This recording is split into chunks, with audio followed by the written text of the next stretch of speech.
আসসালামু আলাইকুম প্রিয় দর্শক, আজ আমরা আপনাদের সামনে তুলে ধরব সাতক্ষীরা জেলার কালীগঞ্জ উপজেলার এক অস্থির ও আলোচিত পারিবারিক ঘটনার প্রতিবেদন, যেখানে একজন স্বামী অভিযোগ করছেন নিজ স্ত্রী পরিবার কর্তৃক প্রাণনাশের হুমকি, প্রতারণা ও লুটপাটের শিকার হয়েছেন তিনি। চলুন শুনে নেই বিস্তারিত।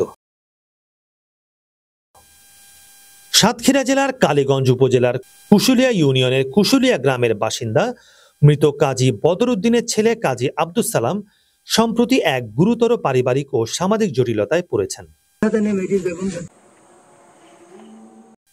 সূত্র মতে তিনি মথপুর গ্রামে নূরে মোল্লার ছোট মেয়ে মঞ্জুয়ারার সঙ্গে শরীয়ত মোতাবেক বিবাহ বন্ধনে আবদ্ধ হন। উল্লেখ্য, বিয়ের আগে মঞ্জুয়ার আরো দুটি বিবাহ হয়েছিল।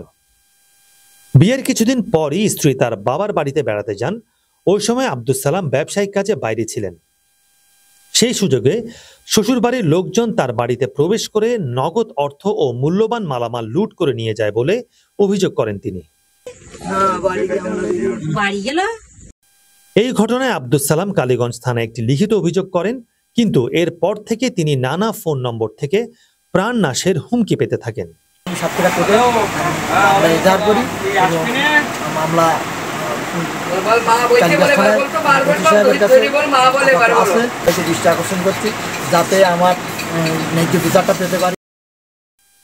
সামাজিক যোগাযোগ মাধ্যমে ছড়িয়ে পড়া ভয়েস রেকর্ড ও স্থানীয় গণমাধ্যমে প্রকাশিত রিপোর্ট অনুযায়ী তার স্ত্রীর ছোট ভাই আব্দুর রহিম তাকে মেরে ফেলার হুমকি দেন।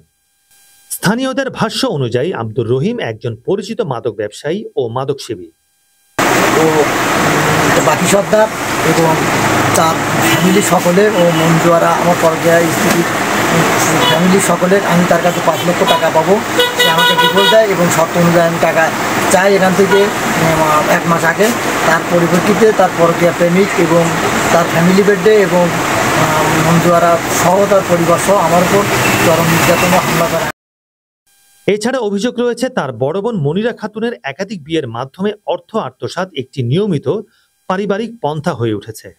এছাড়াও জানা যায় আব্দুস সালামের স্ত্রী বিদেশে যাওয়ার অভিজ্ঞতা থাকলেও পুনরায় বিদেশ পাঠানোর পরিকল্পনার ছলে অনাগত সন্তান নষ্ট করার ঘটনা ঘটেছে বলেও অভিযোগ রয়েছে।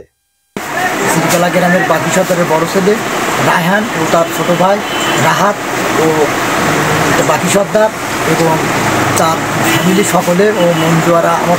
এই ঘটনায় সাতক্ষীরা কোর্টে একটি মামলাও দায়ের করা হয়েছে, যা বর্তমানে তদন্তাধীন। দেখছিলেন সাতক্ষীরা থেকে আবু জাফরের রিপোর্ট।